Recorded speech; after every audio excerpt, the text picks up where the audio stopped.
When I first thought of making an owl design, I wanted to make an owl in flight to give a sense of the power of the bird.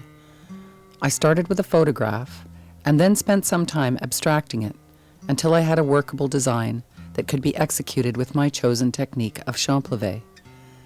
Once I was happy with the drawing, I made a template of 100% rag vellum, which is a fantastic material that can be wet over and over, and it still maintains its shape.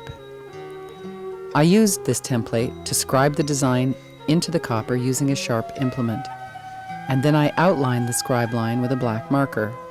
I am careful to follow the outside of the scribe line so that I will know exactly where to saw. In order to saw the piece, I use a very fine jeweler's saw on a bench pin. The bench pin allows me to reach the small angles, and the jeweler's saw gives me quite accurate detail. The shape is never perfect, but I will refine that later.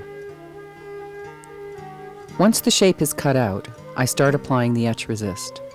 I make my resist myself from a mixture of asphaltum, beeswax, and rosin. The asphaltum resists the acid, the beeswax keeps it from getting brittle, and the rosin adheres it strongly to the metal so that it will withstand the long etching process. This resist has a pudding-like consistency, and it's difficult to get accurate detail. So in this first coat, I am working mostly at getting good coverage and placing the lines where I want them. I often paint the resist differently, depending on what qualities of the design I want to highlight.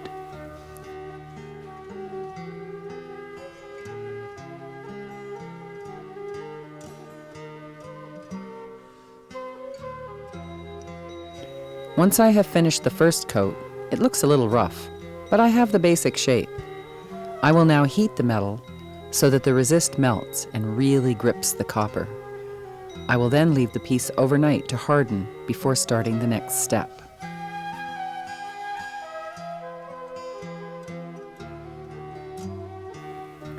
The next step is refining the lines, and I do this with the same sharp implement that I used to scribe the shape. Each line is carefully refined to a perfectly smooth edge. This is the most important part of the development of the design. Any slight imperfection will be etched into the piece later, so careful scrutiny at this point is very important. Each line is scratched on both sides to make sure it's absolutely clean. I put a piece of tape on the back and then give the piece a second coat of resist. I know from bitter experience that there may be tiny pinholes that are invisible to the naked eye. So the best practice is simply to give a second coat to the whole piece.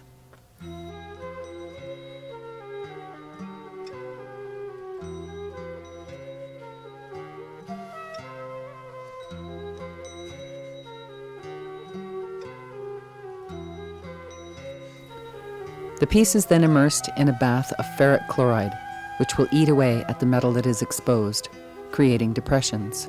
The piece will be in the acid for 24 hours. Once I have the depth of etch that I want, and pour ammonia over the copper. This will cause the resist to lift and remove any ferric residue. Once the resist is removed, I will file the piece to perfectly refine its shape. Then it gets heated, quenched, and pickled before it's ready to have the enamel applied.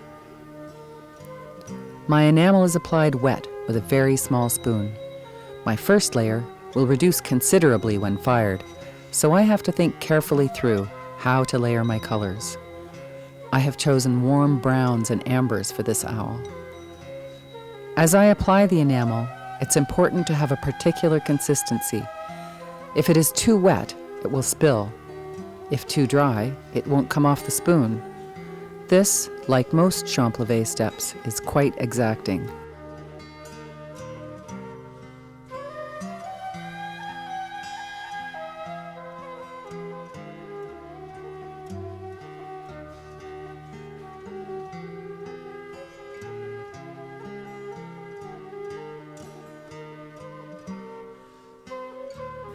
As you can see, this first layer has some shading, which will be emphasized and blended as the layers are developed.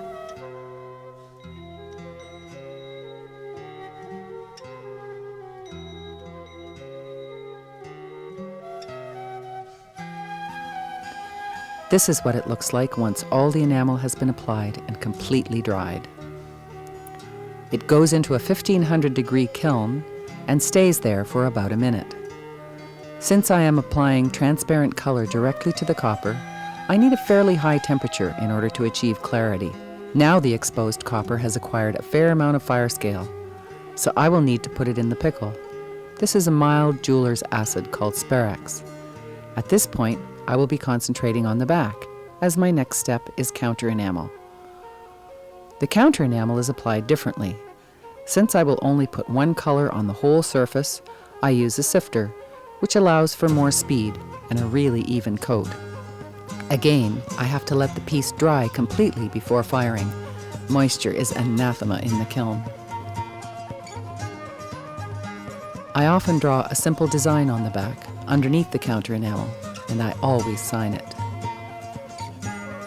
Now that I see how the first coat has developed, I decide where to put the shading on my second coat. Just a few grains of darker enamel will emphasize shadows, and lighter coats will help blend two different shades.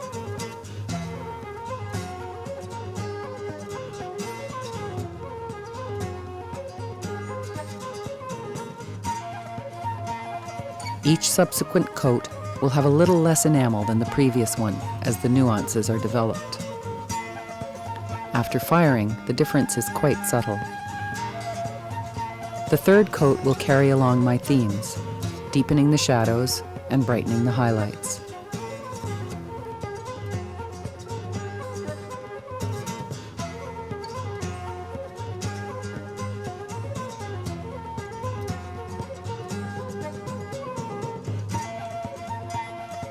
Another firing shows the rich depth of the three brown shades.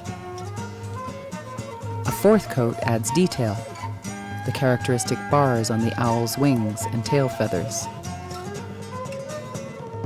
I decided to add some extra detail in the form of spirals for the wings.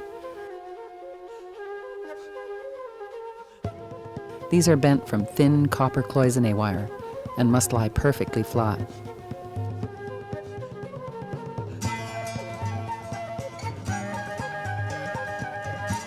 After firing, the wires have sunk into the enamel surface. Now as I troubleshoot any problem areas, I see that there is a small gap in the wire, and I fill this and refire.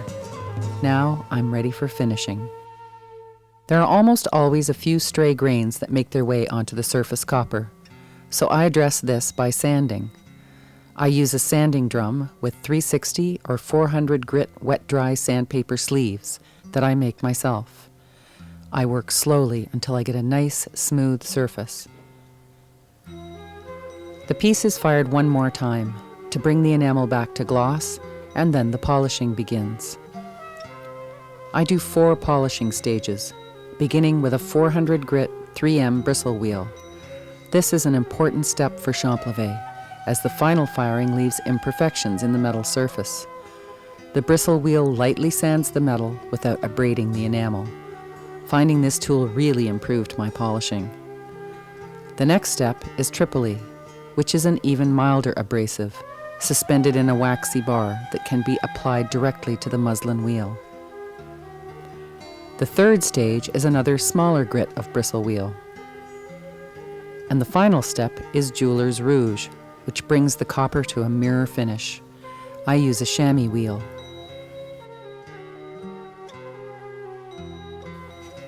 After adding beads and a lacquer finish, the piece is ready to go to a new home.